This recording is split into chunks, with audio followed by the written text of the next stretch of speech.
আমার সুবর্ণপুর এলাকার যুবক, সুবর্ণপুর এলাকার মুরব্বী বাবারা, সুবর্ণপুর এলাকার পর্দার অন্তরালের মা,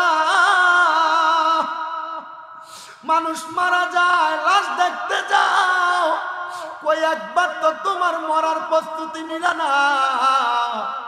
আল্লাহর নবী কই উম্মত,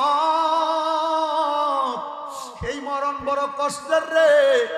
ওই দুই ফেরেশতা, আযাবের ফেরেশতা, ওই ফেরেশতার চেহারা দিয়ে তাকাইলে বান্দা বিছানার মধ্যে ভয়ে প্রস্রাব পায়খানা কইরা দেয়।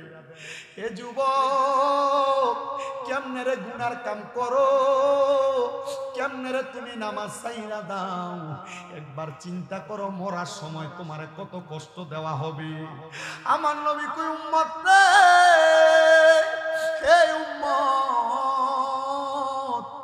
দুই নাম্বার, মানুষ মারা যাওয়ার সময় কেন জিহ্বায় কামড় দেয় জানো?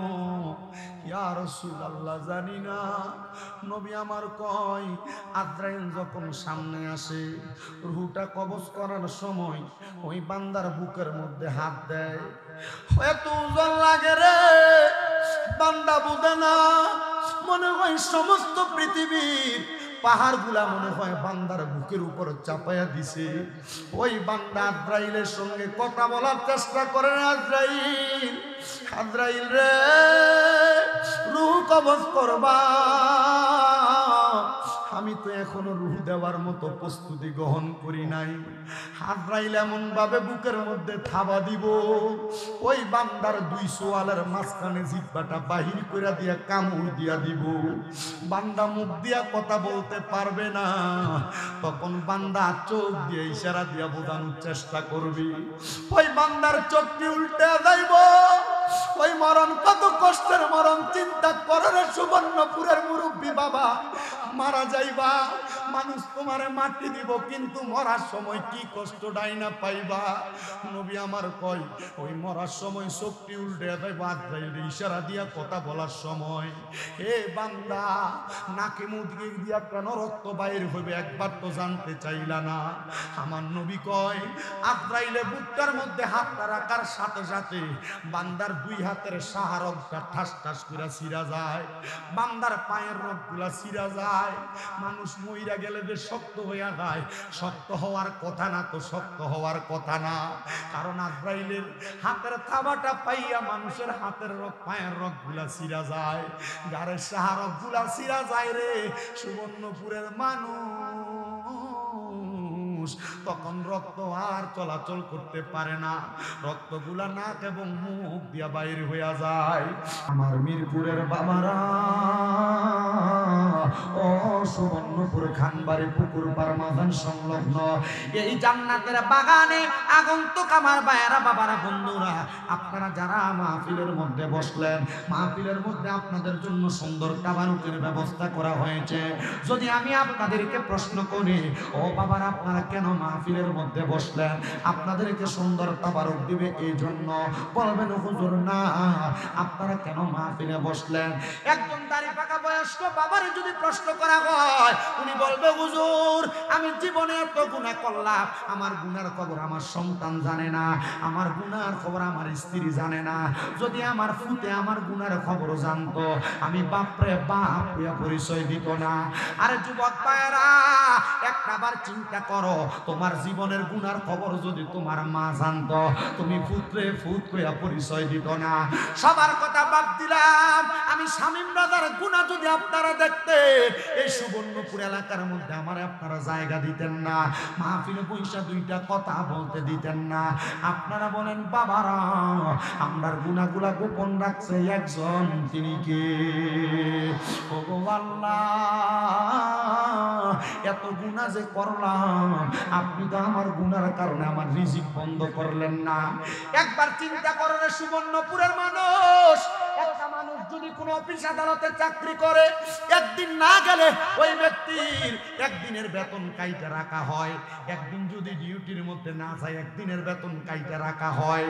ও আমার আল্লাহ, আমরা তো তোমার বান্দা দাবি করি, আমরা তো মসজিদের মধ্যে 5 ওয়াক্ত নামাজের আযান হয়, আমরা তো মসজিদের মধ্যে প্রবেশ করি না। আল্লাহ, আমরা তো রোজা রাখি না, আমরা তো দুনিয়াতে তোমার ইবাদত করি না। ও আল্লাহ, তুমি তো আমরার খানা বন্ধ করে দাও নাই, এত সুন্দর দেহ দিলা আল্লাহ গো, ওই আমার হাতটা চলাচল করা তো বন্ধ করলা না? করছে, কথা কোন করছে? ও মুসলমান, একটু গভীর মনোযোগ দিয়ে বয়ানটা শ্রবণ করবেন। আল্লাহ তাআলার ইবাদত না করার সত্ত্বেও আল্লাহ আমার চোখগুলা কানা করে নাই, আল্লাহ আমার কানে শোনা বন্ধ করে নাই, আল্লাহ আমার পা গুলা টেংরা টুর বানায় নাই। ও আল্লাহ কেন? আল্লাহ কয় বান্দা লা তাকনাতু মির রাহমাতিল্লাহ, আমি আল্লাহর রহমত থেকে তোমরা নিরাশ হয়ো না। ইন্নাল্লাহা ইয়াগফিরুয যুনুবা জামিআ, নিশ্চয়ই তিনি আল্লাহ যিনি সকল প্রকার গুনাহগুলো ক্ষমা করে দেয়। ইন্নাহু হুয়াল গফুরুর রহিম, নিশ্চয়ই তিনি আল্লাহ যিনি ক্ষমাশীল এবং দয়ালু। ও মুসলমান, একটাবার চিন্তা করেন, সুবর্ণপুর এলাকায় কোন মানুষ যদি চুরি করে, রাস্তা দিয়ে যাওয়ার সময় মানুষ তারে বালা মানুষ বলে না, চোর বলে? আল্লাহ আমি যে নামাজ পড়ি না, কই তুমি তো আমার কপালে লেখা দাও না আমি বেনামাজি, মানুষ আমারে দেখলে বেনামাজি কইয়া ডাকতো। আল্লাহ আমি যে মিথ্যা কথা বলি, কই তুমি তো আমার কপালের মধ্যে লেখা দাও না আমি মিথ্যাবাদী, মানুষ আমারে মিথ্যাবাদী কইয়া ডাকতো। ও আল্লাহ, আমি যে হারাম খাই, তুমি তো আমার কপালের মধ্যে লেখা দাও না আমি হারামখোর, মানুষ আমারে হারামখোর কইয়া ডাকতো। ওই আল্লাহ এত দয়াবান, ওই আল্লাহ এত মায়ার আল্লাহ। আল্লাহ কয় বান্দা, গুনাহ করতে করতে যখন তোমরা ক্লান্ত হয়ে যাও, আমি আল্লাহর কাছে আইসা যখন তোমরা দুইটা হাত বাড়ায় দিয়া কান্দো, ও আল্লাহ তখন আপনি কি করেন গো? আল্লাহ কয় বান্দা ফাযকুরুনি আযকুরুকুম, যখন তুমি আমারে স্মরণ করো আমি আল্লাহ তোমারে স্মরণ করি। আমরা স্মরণ করি আল্লাহ আল্লাহ বইলা, আমরা স্মরণ করি লা ইলাহা ইল্লাল্লাহ বইলা, আমরা স্মরণ করি সুবহানাল্লাহ বইলা, আমরা স্মরণ করি আলহামদুলিল্লাহ বইলা। আল্লাহ আপনিও কি আমাদেরকে বান্দা বান্দা বইলা স্মরণ করেন? না রে বান্দা না। তাফসীরে জালালাইন শরীফের লেখক আল্লামা জালালউদ্দিন সুয়ুতী রহমাতুল্লাহ আলাইহি, আল্লামা জালালউদ্দিন মুহল্লি রহমাতুল্লাহ আলাইহি তাফসীরে কানজুল ঈমান নূরুল ইরফানের মধ্যে আল্লামা হাম্মদিয়ার কানঈমি রহমাতুল্লাহ আলাইহি বলতেছেন, বান্দা তুমি তো আল্লাহরে আল্লাহ বইলা স্মরণ করো, আমার আল্লাহ তোমারে বান্দা বইলা স্মরণ করে না। ও বান্দা, তুমি যখন অভাবে পইরা আমার আল্লাহরে একবার আল্লাহ কইয়া ডাক দাও, আল্লাহ কয় বান্দা আমি তোর অভাব দূর কইরা তোর স্মরণ করি। এ বান্দা, কঠিন মুসিবতের মধ্যে পইরা যখন তুমি আমি আল্লাহরে আল্লাহ বইলা ডাক দাও, আমি আল্লাহ তোরে মুসিবত থেকে উদ্ধার করি। কঠিন রোগের মধ্যে পইরা যখন তুমি আমি আল্লাহরে আল্লাহ বইলা ডাক দাও, আমি আল্লাহ তোমারে কঠিন রোগ থেকে শেফা দান করি। এ বান্দারে, যদি তোমরা আমি আল্লাহরে এমন ভাবে স্মরণ করো, আমি আল্লাহ তাআলা তোমাদেরকে 10টা নিয়ামত দান করব। আল্লাহ কোন 10টা নিয়ামত দান করবেন? আল্লাহ কয় বান্দারে, 1 নাম্বার তোমার হায়াত বাড়ায়া দিব। ও মুসলমান, আপনাদের সুবর্ণপুর এলাকায় কোন মানুষ যখন হার্ট অ্যাটাক করে, কোন মানুষ যখন স্ট্রোক করে, ওই মানুষটাকে ঢাকা ল্যাবেট হসপিটালের মধ্যে নিয়ে যাওয়া হয়। সর্বনিম্ন 65 থেকে 1,25,000 টাকা আইসিইউর বিল দেওয়া লাগে 24 ঘন্টার জন্য।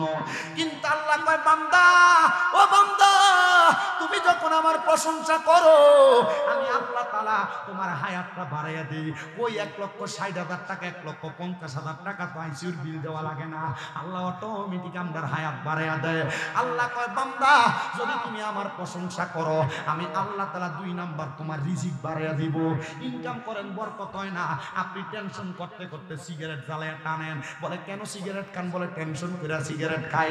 না রে বান্দা না, যদি তুমি এমন টেনশনের সময় কামাই বুঝি নাই, যদি আমার আল্লাহর কাছে 5 ওয়াক্ত নামাজের পাশাপাশি তাহাজ্জুদের নামাজের মুসল্লাটা বিছায়া গভীর রজনীতে ডাক দিয়া কইতে, আল্লাহ আমার ইনকাম নাই, তুমি আমার ইনকামের বরকত দিয়া দাও। আল্লাহ কয় বান্দা আমারে স্মরণ করলে বরকত দিতাম। কিন্তু আমরা মুসলমান এগুলা করে। আল্লাহ তাআলা 10টা নিয়ামত দেয় রে বান্দা, 10টা নিয়ামত দেয়। 3 নাম্বার, ওই বান্দা যদি মুসিবতে থাকে, আমার আল্লাহ তাআলা বান্দারে মুসিবত থেকে উদ্ধার করে দেয়।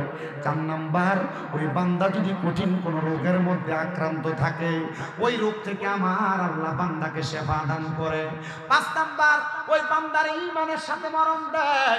সুবর্ণপুর এলাকার কত মানুষ মারা গেল, মারা যাওয়ার সময় বিছানার মধ্যে প্রস্রাব পায়খানা করে দিল, মারা যাওয়ার সময় নাকে মুখে দিয়া রক্ত বাহির হইল, মারা যাওয়ার সময় জিহ্বাটা বাহির করে কামড় দিয়া দিল, মারা যাওয়ার সময় মানুষটা চোখটি উল্টে দিল। এমন মরণ আপনাদের এলাকায় অনেক মানুষ মরছেনি। কত মানুষ মারা যায় একবারও তো চিন্তা করলেন না কেন মানুষটা মারা যায়? ইমাম সাহেবের কাছে দেয়া শুধু মরার খবরটা মাইকে বলার কথা বলেন। দেখবেন ইমাম সাহেব আমাদের এলাকার আব্দুর রহিম আব্দুল করিম মারা গেছে, তে তো মারা যাওয়ার সময় জিহ্বার ভিতরে কামড় দিয়ে মরে গেছে, তার তো চোখ দিয়ে উল্টে গেছে, তার তো নাকে এবং মুখে দিয়া রক্ত বাইর হয়েছে। ও হুজুর, তে তো বিছনার মধ্যে প্রস্রাব পায়খানা করছে।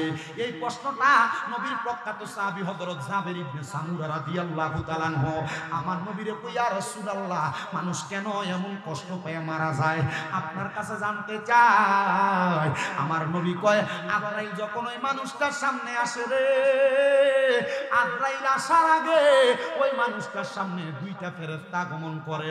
যেই ফেরেশতাদের চোখগুলো হবে নীল রঙের, ওই ফেরেশতার চেহারা এত ভয়ঙ্কর, ওই ভয়ঙ্কর চেহারা দেখা বান্দা 1 নাম্বার বিছানায় প্রস্রাব পায়খানা করে দেয়।